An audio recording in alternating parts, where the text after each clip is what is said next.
Betaking himself straight homeward, Mr. Boffin, without further let or hindrance, arrived at the Bower, and gave Mrs. Boffin, in a walking dress of black velvet and feathers, like a morning coach horse, an account of all he had said and done since breakfast.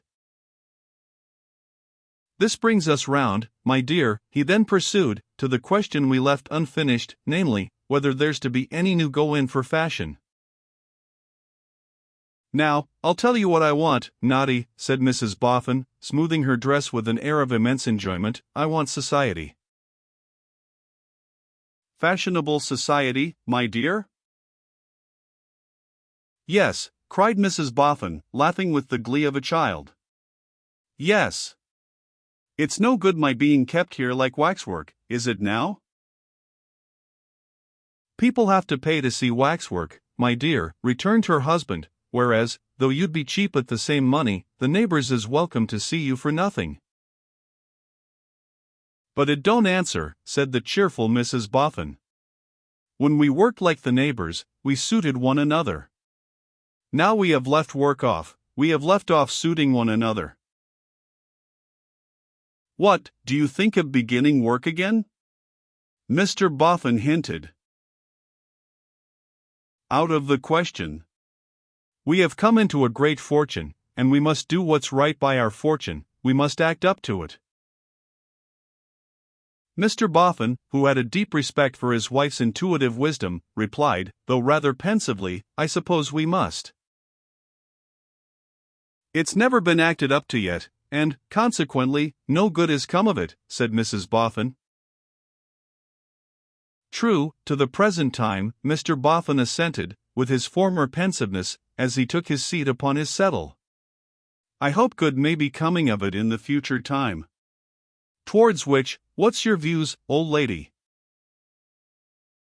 Mrs. Boffin, a smiling creature, broad of figure and simple of nature, with her hands folded in her lap, and with buxom creases in her throat, proceeded to expound her views. "I say, a good house in a good neighborhood, good things about us, good living, and good society. I say, live like our means, without extravagance, and be happy." "Yes. I say be happy, too," assented the still pensive Mr. Boffin. "Lorimussy," exclaimed Mrs. Boffin, laughing and clapping her hands, and gaily rocking herself to and fro, "when I think of me in a light yellow chariot and pair, with silver boxes to the wheels." "Oh! You was thinking of that, was you, my dear?" "Yes," cried the delighted creature. "And with a footman up behind, with a bar across, to keep his legs from being pulled. And with a coachman up in front, sinking down into a seat big enough for 3 of him, all covered with upholstery in green and white. And with 2 bay horses tossing their heads and stepping higher than they trot long ways. And with you and me leaning back inside, as grand as 9pence. Oh, my. Ha ha ha ha ha." Mrs. Boffin clapped her hands again, rocked herself again, beat her feet upon the floor, and wiped the tears of laughter from her eyes. "And what, my old lady," inquired Mr. Boffin, when he also had sympathetically laughed, "what's your views on the subject of the Bower?" "Shut it up. Don't part with it, but put somebody in it, to keep it." "Any other views?" "Noddy," said Mrs. Boffin, coming from her fashionable sofa to his side on the plain settle, and hooking her comfortable arm through his, "next I think, and I really have been thinking early and late of the disappointed girl, her that was so cruelly disappointed, you know, both of her husband and his riches. Don't you think we might do something for her? Have her to live with us? Or something of that sort?" "Never once thought of the way of doing it," cried Mr. Boffin, smiting the table in his admiration. "What a thinking steam Injian this old lady is! And she don't know how she does it. Neither does the Injian." Mrs. Boffin pulled his nearest ear, in acknowledgment of this piece of philosophy, and then said, gradually toning down to a motherly strain, "Last, and not least, I have taken a fancy. You remember dear little John Harmon, before he went to school? Over yonder across the yard, at our fire? Now that he is past all benefit of the money, and it's come to us, I should like to find some orphan child, and take the boy and adopt him and give him John's name, and provide for him. Somehow, it would make me easier, I fancy. Say it's only a whim. But I don't say so, interposed her husband. No, but dearie, if you did. I should be a beast if I did, her husband interposed again. That's as much as to say you agree? Good and kind of you, and like you, dearie. And don't you begin to find it pleasant now, said Mrs. Boffin, once more radiant in her comely way from head to foot, and once more smoothing her dress with immense enjoyment. Don't you begin to find it pleasant already, to think that a child will be made brighter, and better, and happier, because of that poor sad child that day? And isn't it pleasant to know that the good will be done with the poor sad child's own money? Yes, and it's pleasant to know that you are Mrs. Boffin, said her husband, and it's been a pleasant thing to know this many and many a year. It was ruin to Mrs. Boffin's aspirations, but, having so spoken, they sat side by side, a hopelessly unfashionable pair. These two ignorant and unpolished people had guided themselves so far on in their journey of life, by a religious sense of duty and desire to do right. 10,000 weaknesses and absurdities might have been detected in the breasts of both, 10,000 vanities additional, possibly, in the breast of the woman. But the hard, wrathful and sordid nature that had wrung as much work out of them as could be got in their best days, for as little money as could be paid to hurry on their worst, had never been so warped but that it knew their moral straightness and respected it. In its own despite, in a constant conflict with itself and them, it had done so. And this is the eternal law. For evil often stops short at itself and dies with the doer of it, but good, never. Through his most inveterate purposes, the dead jailer of Harmony Jail had known these two faithful servants to be honest and true. While he raged at them and reviled them for opposing him with the speech of the honest and true, it had scratched his stony heart, and he had perceived the powerlessness of all his wealth to buy them if he had addressed himself to the attempt. So, even while he was their griping taskmaster and never gave them a good word, he had written their names down in his will. So, even while it was his daily declaration that he mistrusted all mankind, and sorely indeed he did mistrust all who bore any resemblance to himself, he was as certain that these two people, surviving him, would be trustworthy in all things from the greatest to the least, as he was that he must surely die. Mr. and Mrs. Boffin, sitting side by side, with fashion withdrawn to an immeasurable distance, fell to discussing how they could best find their orphan. Mrs. Boffin suggested advertisement in the newspapers, requesting orphans answering annexed description to apply at the Bower on a certain day, but Mr. Boffin wisely apprehending obstruction of the neighboring thoroughfares by orphan swarms, this course was negatived. Mrs. Boffin next suggested application to their clergyman for a likely orphan. Mr. Boffin thinking better of this scheme, they resolved to call upon the reverend gentleman at once, and to take the same opportunity of making acquaintance with Miss Bella Wilfer. In order that these visits might be visits of state, Mrs. Boffin's equipage was ordered out. 0106M. Original. This consisted of a long hammer-headed old horse, formerly used in the business, attached to a four-wheeled chaise of the same period, which had long been exclusively used by the Harmony Jail poultry as the favorite laying place of several discreet hens. An unwanted application of corn to the horse, and of paint and varnish to the carriage, when both fell in as a part of the Boffin legacy, had made what Mr. Boffin considered a neat turn out of the whole, and a driver being added, in the person of a long hammer-headed young man who was a very good match for the horse, left nothing to be desired. He, too, had been formerly used in the business, but was now entombed by an honest jobbing tailor of the district in a perfect sepulchre of coat and gaiters, sealed with ponderous buttons. Behind this domestic, Mr. and Mrs. Boffin took their seats in the back compartment of the vehicle, which was sufficiently commodious, but had an undignified and alarming tendency, in getting over a rough crossing, to hiccup itself away from the front compartment. On their being descried emerging from the gates of the Bower, the neighborhood turned out at door and window to salute the Boffins. Among those who were ever and again left behind, staring after the equipage, were many youthful spirits, who hailed it in stentorian tones with such congratulations as "Nod dy Boffin," "Boffins Moni y," "Down with the dust," "Boffin," and other similar compliments. These, the hammer-headed young man took in such ill part that he often impaired the majesty of the progress by pulling up short, and making as though he would alight to exterminate the offenders, a purpose from which he only allowed himself to be dissuaded after long and lively arguments with his employers. At length the Bower district was left behind, and the peaceful dwelling of the Reverend Frank Mildy was gained. The Reverend Frank Mildy's abode was a very modest abode, because his income was a very modest income. He was officially accessible to every blundering old woman who had incoherence to bestow upon him, and readily received the Boffins. He was quite a young man, expensively educated and wretchedly paid, with quite a young wife and half a dozen quite young children.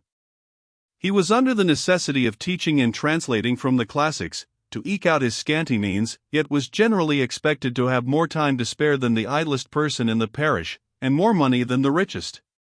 He accepted the needless inequalities and inconsistencies of his life, with a kind of conventional submission that was almost slavish, and any daring layman who would have adjusted such burdens as his, more decently and graciously, would have had small help from him. With a ready, patient face and manner, and yet with a latent smile that showed a quick enough observation of Mrs. Boffin's dress, Mr. Mildy, in his little bookroom, charged with sounds and cries as though the 6 children above were coming down through the ceiling, and the roasting leg of mutton below were coming up through the floor, listened to Mrs. Boffin's statement of her want of an orphan. "I think," said Mr. Mildy, "that you have never had a child of your own, Mr. and Mrs. Boffin?" "Never." "But, like the kings and queens in the fairy tales, I suppose you have wished for one?" "In a general way, yes." Mr. Mildy smiled again, as he remarked to himself those kings and queens were always wishing for children. It occurring to him, perhaps, that if they had been curates, their wishes might have tended in the opposite direction. "I think," he pursued, "we had better take Mrs. Mildy into our counsel. She is indispensable to me. If you please, I'll call her." So, Mr. Mildy called Margaretta, "my dear," and Mrs. Mildy came down. A pretty, bright little woman, something worn by anxiety, who had repressed many pretty tastes and bright fancies, and substituted in their stead schools, soup, flannel, coals, and all the weekday cares and Sunday coughs of a large population, young and old. As gallantly had Mr. Mildy repressed much in himself that naturally belonged to his old studies and old fellow students, and taken up among the poor and their children with the hard crumbs of life. "Mr. and Mrs. Boffin, my dear, whose good fortune you have heard of." Mrs. Mildy, with the most unaffected grace in the world, congratulated them, and was glad to see them. Yet her engaging face, being an open as well as a perceptive one, was not without her husband's latent smile.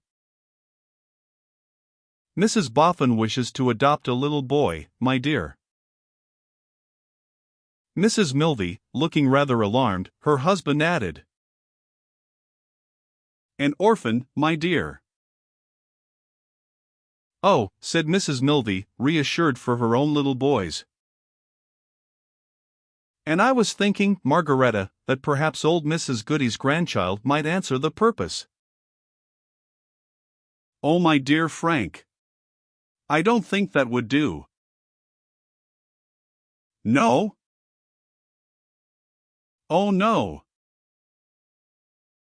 The smiling Mrs. Boffin, feeling it incumbent on her to take part in the conversation, and being charmed with the emphatic little wife and her ready interest, here offered her acknowledgments and inquired what there was against him.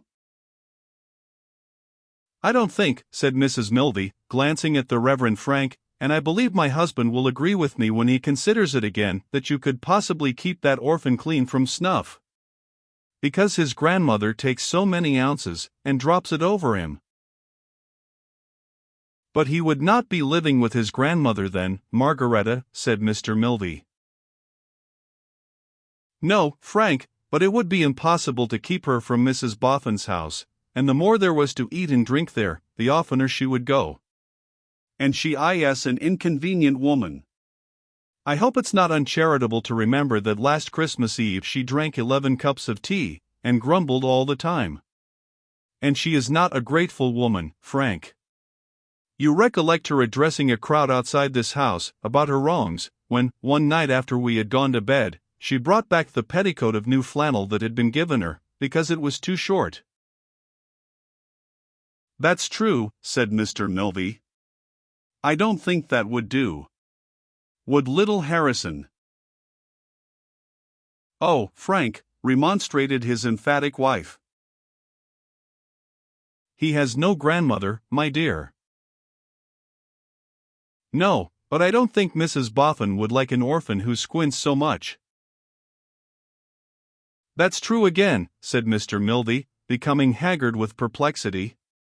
If a little girl would do. But, my dear Frank, Mrs. Boffin wants a boy. That's true again, said Mr. Milvey. Tom Bacher is a nice boy, thoughtfully.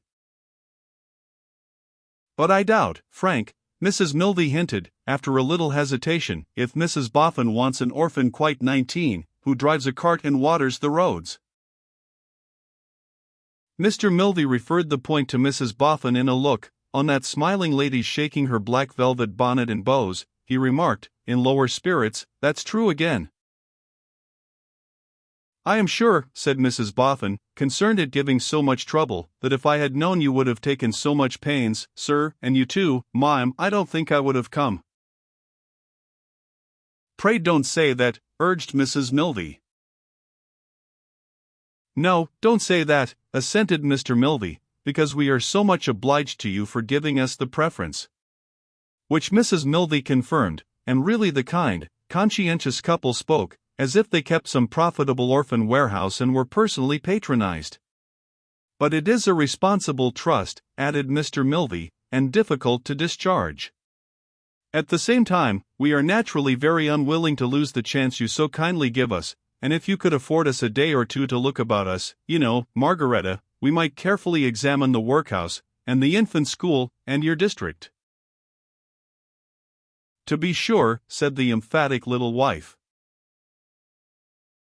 We have orphans, I know, pursued Mr. Milvey, quite with the air as if he might have added, in stock, and quite as anxiously as if there were great competition in the business and he were afraid of losing an order, over at the Claypits, but they are employed by relations or friends, and I am afraid it would come at last to a transaction in the way of barter.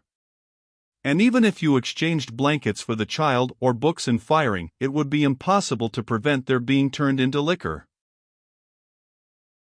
Accordingly, it was resolved that Mr. and Mrs. Milvey should search for an orphan likely to suit, and as free as possible from the foregoing objections, and should communicate again with Mrs. Boffin.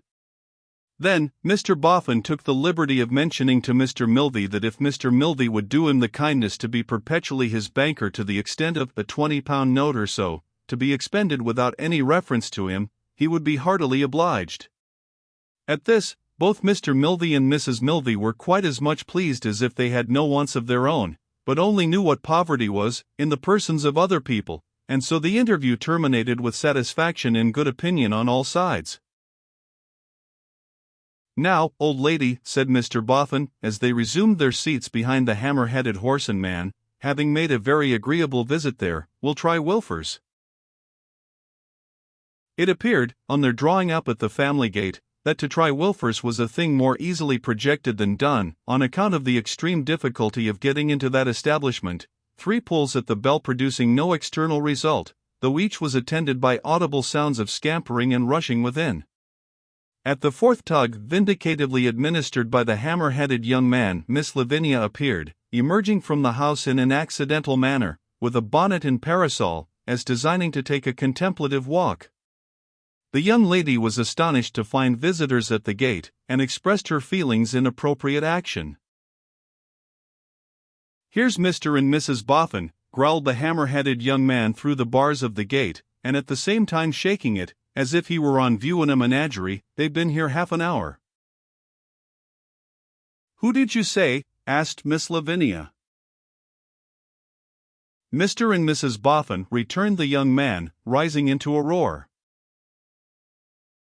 Miss Lavinia tripped up the steps to the house door, tripped down the steps with the key, tripped across the little garden, and opened the gate. "Please to walk in," said Miss Lavinia, haughtily. "Our servant is out." Mr. and Mrs. Boffin complying, and pausing in the little hall until Miss Lavinia came up to show them where to go next, perceived 3 pairs of listening legs upon the stairs above. Mrs. Wilfer's legs, Miss Bella's legs, Mr. George Sampson's legs. "Mr. and Mrs. Boffin, I think," said Lavinia, in a warning voice. Strained attention on the part of Mrs. Wilfer's legs, of Miss Bella's legs, of Mr. George Sampson's legs. "Yes, Mississippi. If you'll step this way down these stairs, I'll let ma know." Excited flight of Mrs. Wilfer's legs, of Miss Bella's legs, of Mr. George Sampson's legs. After waiting some quarter of an hour alone in the family sitting room, which presented traces of having been so hastily arranged after a meal, that one might have doubted whether it was made tidy for visitors, or cleared for blindman's buff, Mr. and Mrs. Boffin became aware of the entrance of Mrs. Wilfer, majestically faint, and with a condescending stitch in her side, which was her company manner. "Pardon me," said Mrs. Wilfer, after the first salutations, and as soon as she had adjusted the handkerchief under her chin, and waved her gloved hands, "to what am I indebted for this honor?" "To make short of it, ma'am," returned Mr. Boffin, "perhaps you may be acquainted with the names of me and Mrs. Boffin, as having come into a certain property." "I have heard, sir," returned Mrs. Wilfer, with a dignified bend of her head, "of such being the case." "And I dare say, ma'am," pursued Mr. Boffin, while Mrs. Boffin added confirmatory nods and smiles, "you are not very much inclined to take kindly to us?" "Pardon me," said Mrs. Wilfer. "'Twere unjust to visit upon Mr. and Mrs. Boffin a calamity which was doubtless a dispensation."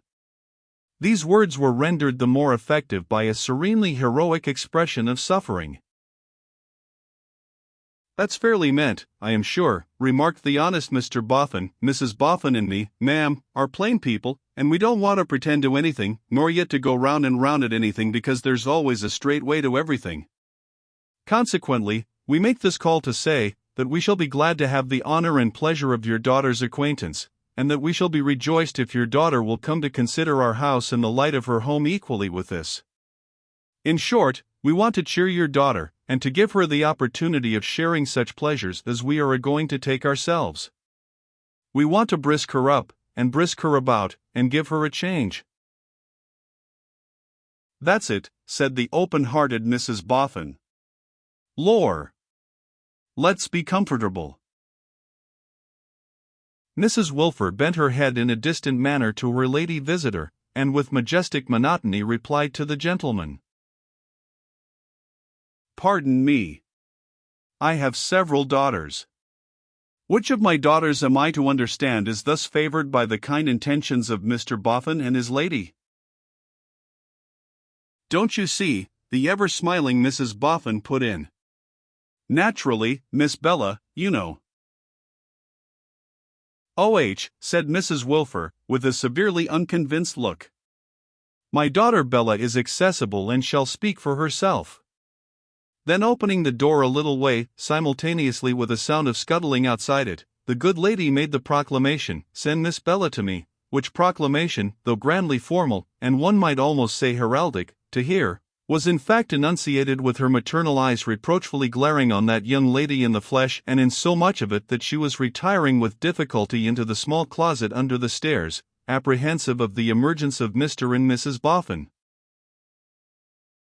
"The avocations of R.W., my husband," Mrs. Wilfer explained, on resuming her seat, "keep him fully engaged in the city at this time of the day, or he would have had the honor of participating in your reception beneath our humble roof." "Very pleasant premises," said Mr. Boffin, cheerfully.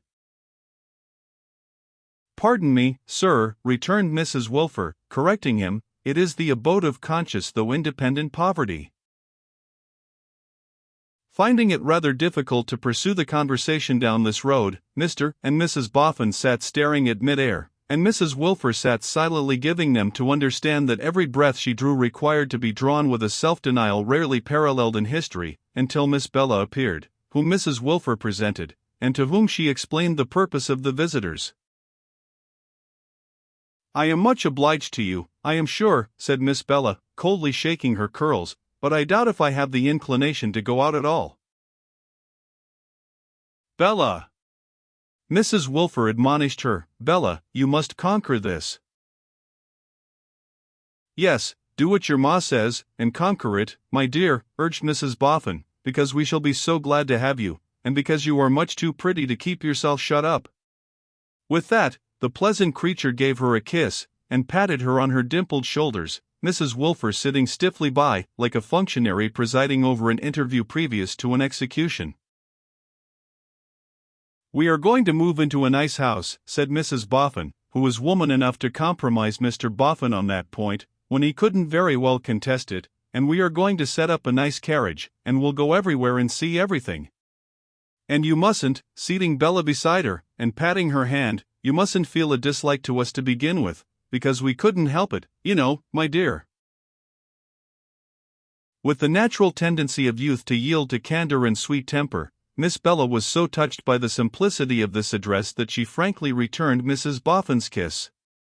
Not at all to the satisfaction of that good woman of the world, her mother, who sought to hold the advantageous ground of obliging the Boffins instead of being obliged. "My youngest daughter, Lavinia," said Mrs. Wilfer, glad to make a diversion, as that young lady reappeared. "Mr. George Sampson, a friend of the family." The friend of the family was in that stage of tender passion which bound him to regard everybody else as the foe of the family. He put the round head of his cane in his mouth, like a stopper, when he sat down, as if he felt himself full to the throat with affronting sentiments. And he eyed the Boffins with implacable eyes. "If you like to bring your sister with you when you come to stay with us," said Mrs. Boffin, "of course we shall be glad. The better you please yourself, Miss Bella, the better you'll please us." "Oh, my consent is of no consequence at all, I suppose," cried Miss Lavinia. "Lavy," said her sister, in a low voice, "have the goodness to be seen and not heard." "No, I won't," replied the sharp Lavinia. "I'm not a child, to be taken notice of by strangers." "You are a child." "I'm not a child, and I won't be taken notice of." "Bring your sister, indeed." "Lavinia," said Mrs. Wilfer. "Hold! I will not allow you to utter in my presence the absurd suspicion that any strangers, I care not what their names, can patronize my child.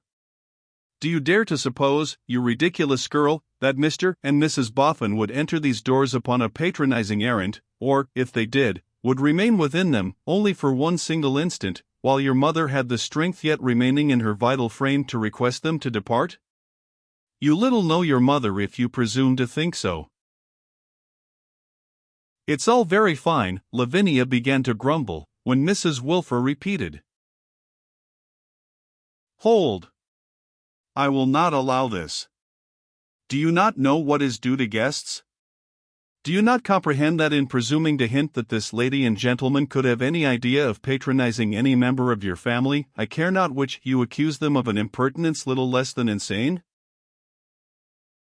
"Never mind me and Mrs. Boffin, ma'am," said Mr. Boffin, smilingly, "we don't care."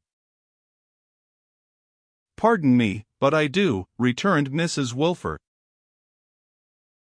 Miss Lavinia laughed a short laugh as she muttered, "Yes, to be sure." "And I require my audacious child," proceeded Mrs. Wilfer, with a withering look at her youngest, on whom it had not the slightest effect, to please to be just to her sister Bella, to remember that her sister Bella is much sought after, and that when her sister Bella accepts an attention, she considers herself to be conferring quite as much honor, this with an indignant shiver, as she receives. But, here Miss Bella repudiated, and said quietly, I can speak for myself, you know, Ma. You needn't bring me in, please. And it's all very well aiming at others through convenient me, said the irrepressible Lavinia, spitefully, but I should like to ask George Sampson what he says to it. Mr. Sampson, proclaimed Mrs. Wilfer, seeing that young gentleman take his stopper out, and so darkly fixing him with her eyes as that he put it in again, Mr. Sampson, as a friend of this family and a frequenter of this house, is, I am persuaded, far too well bred to interpose on such an invitation. This exaltation of the young gentleman moved the conscientious Mrs. Boffin to repentance for having done him an injustice in her mind, and consequently to saying that she and Mr. Boffin would at any time be glad to see him, an attention which he handsomely acknowledged by replying, with his stopper unremoved, much obliged to you, but I'm always engaged, day and night. However, Bella compensating for all drawbacks by responding to the advances of the Boffins in an engaging way, that easy pair were on the whole well satisfied, and proposed to the said Bella that as soon as they should be in a condition to receive her in a manner suitable to their desires, Mrs. Boffin should return with notice of the fact. This arrangement Mrs. Wilfer sanctioned with a stately inclination of her head and wave of her gloves, as who should say, your demerits shall be overlooked, and you shall be mercifully gratified, poor people. By the by, ma'am, said Mr. Boffin, turning back as he was going, you have a lodger? A gentleman, Mrs. Wilfer answered, qualifying the low expression, undoubtedly occupies our first floor. I may call him our mutual friend, said Mr. Boffin. What sort of a fellow is our mutual friend, now? Do you like him? Mr. Rokesmith is very punctual, very quiet, a very eligible inmate. Because, Mr. Boffin explained, you must know that I'm not particularly well acquainted with our mutual friend, for I have only seen him once. You give a good account of him. Is he at home? Mr. Rokesmith is at home, said Mrs. Wilfer, indeed, pointing through the window, there he stands at the garden gate. Waiting for you, perhaps? Perhaps so, replied Mr. Boffin. Saw me come in, maybe. Bella had closely attended to this short dialogue. Accompanying Mrs. Boffin to the gate, she as closely watched what followed. How are you, sir, how are you, said Mr. Boffin. This is Mrs. Boffin. Mr. Rokesmith, that I told you of, my dear. She gave him good day, and he bestirred himself and helped her to her seat, and the like, with a ready hand. Good-bye for the present, Miss Bella, said Mrs. Boffin, calling out a hearty parting. We shall meet again soon. And then I hope I shall have my little John Harmon to show you. Mr. Rokesmith, who was at the wheel adjusting the skirts of her dress, suddenly looked behind him, and around him, and then looked up at her, with a face so pale that Mrs. Boffin cried, Gracious! And after a moment, what's the matter, sir? How can you show her the dead, returned Mr. Rokesmith. It's only an adopted child. One I have told her of. One I'm going to give the name to. You took me by surprise, said Mr. Rokesmith, and it sounded like an omen, that you should speak of showing the dead to one so young and blooming. Now, Bella suspected by this time that Mr. Rokesmith admired her. Whether the knowledge, for it was rather that than suspicion, caused her to incline to him a little more, or a little less, than she had done at first, whether it rendered her eager to find out more about him, because she sought to establish reason for her distrust, or because she sought to free him from it, was as yet dark to her own heart. But at most times he occupied a great amount of her attention, and she had set her attention closely on this incident. That he knew it as well as she knew as well as he, when they were left together standing on the path by the garden gate. Those are worthy people, Miss Wilfer. Do you know them well? Asked Bella. He smiled, reproaching her, and she colored, reproaching herself, both, with the knowledge that she had meant to entrap him into an answer not true when he said, "I know of them." "Truly, he told us he had seen you but once." "Truly, I supposed he did." Bella was nervous now, and would have been glad to recall her question. "You thought it strange that, feeling much interested in you, I should start at what sounded like a proposal to bring you into contact with the murdered man who lies in his grave. I might have known you, of course, in a moment should have known that it could not have that meaning. But my interest remains." Re-entering the family room in a meditative state, Miss Bella was received by the irrepressible Lavinia with, "There, Bella. At last I hope you have got your wishes realized, by your boffins. You'll be rich enough now, with your boffins. You can have as much flirting as you like, at your boffins. But you won't take me to your boffins, I can tell you, you and your boffins too." "If," quoth Mr. George Sampson, moodily pulling his stopper out, "Miss Bella's Mr. Boffin comes any more of his nonsense to me, I only wish him to understand, as betwixt man and man, that he does it at his and was going to say peril, but Miss Lavinia, having no confidence in his mental powers, and feeling his oration to have no definite application to any circumstances, jerked his stopper in again, with a sharpness that made his eyes water. And now the worthy Mrs. Wilfer, having used her youngest daughter as a lay figure for the edification of these boffins, became bland to her, and proceeded to develop her last instance of force of character, which was still in reserve. This was, to illuminate the family with her remarkable powers as a physiognomist, powers that terrified her whenever let loose, as being always fraught with gloom and evil which no inferior prescience was aware of. And this Mrs. Wilfer now did, be it observed, in jealousy of these boffins, in the very same moments when she was already reflecting how she would flourish these very same boffins in the state they kept, over the heads of her boffinless friends. "Of their manners," said Mrs. Wilfer, "I say nothing. Of their appearance, I say nothing. Of the disinterestedness of their intentions towards Bella, I say nothing. But the craft, the secrecy, the dark deep underhanded plotting, written in Mrs. Boffin's countenance, make me shudder." As an incontrovertible proof that those baleful attributes were all there, Mrs. Wilfer shuddered on the spot.